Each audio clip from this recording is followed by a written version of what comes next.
percorso di formazione dell'ITS Marco Polo di Venezia racchiude corsi incentrati sul sistema della logistica portuale del Veneto, ma non solo, si occupa anche del settore dei trasporti ferroviari.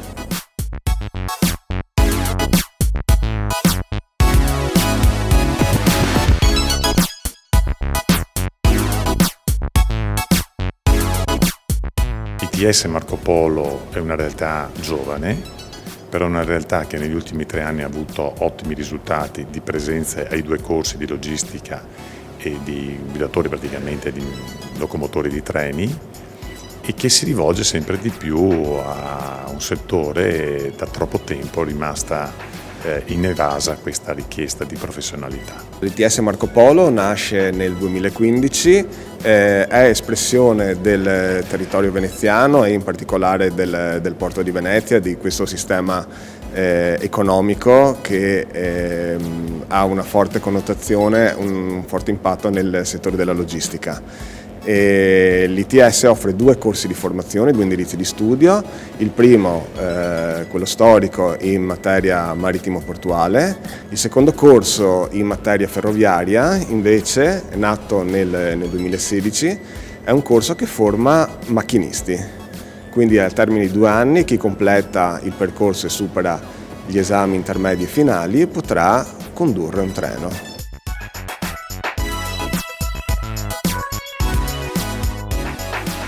Io credo che ITS, più che un'alternativa, integra un modello di formazione che sempre di più il mondo delle imprese chiede.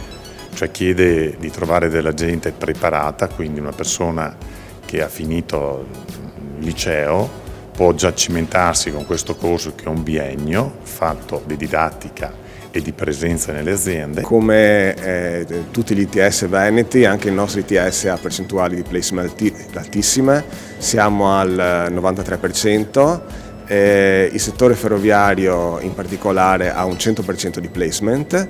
In questo momento tutti i ragazzi, ancora prima del termine del percorso, vengono optati dalle imprese. Mentre il settore della logistica siamo lievemente più bassi, sorrido perché la percentuale è comunque molto alta, in quanto anche lì siamo 9 su 10 trovano occupazione. È stata un'esperienza innanzitutto positiva, è stata un'esperienza che mi ha permesso di alternare lo studio, quindi le lezioni frontali fatte da dei professori esperti, al tirocinio, quindi a un'esperienza pratica. Io l'ITS, premetto, non l'ho ancora finito, mi manca un mese per finire con l'esame finale, però sto già lavorando, ho già finito il tirocinio del secondo anno e adesso sono stato rinnovato per continuare quello che era il tirocinio e mi trovo in un terminal portuale qua a Venezia, in Porto Marghera, che è la Vecon, e niente, quindi si è concluso positivamente questo percorso.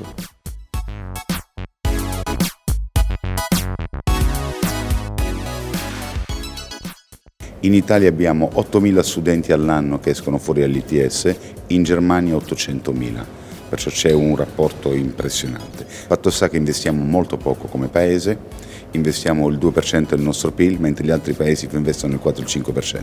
Perciò la formazione deve essere un elemento fondamentale per poter inserire i ragazzi nel mondo del lavoro.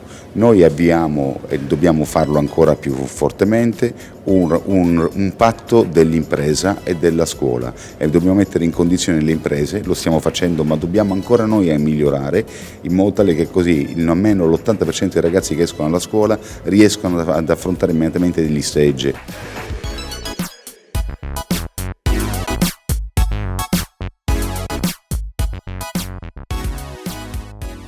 È fondamentale, essenziale, la qualità del cosiddetto capitale umano è quello che fa la differenza poi alla fine, sono le donne e gli uomini che fanno funzionare i porti, chiaro la tecnologia, chiaro l'innovazione, chiaro la capacità operativa, ma poi questo nel concreto viene messo in pratica dalle donne e gli uomini che noi riusciamo a impiegare, quindi è evidente che la parte di formazione sia una parte essenziale e di formazione permanente peraltro, che attenzione, soprattutto nella logistica e nei porti non si arriva a sapere tutto una volta per tutte, quindi questo percorso è un percorso che segue il lavoratore nell'interezza della sua carriera.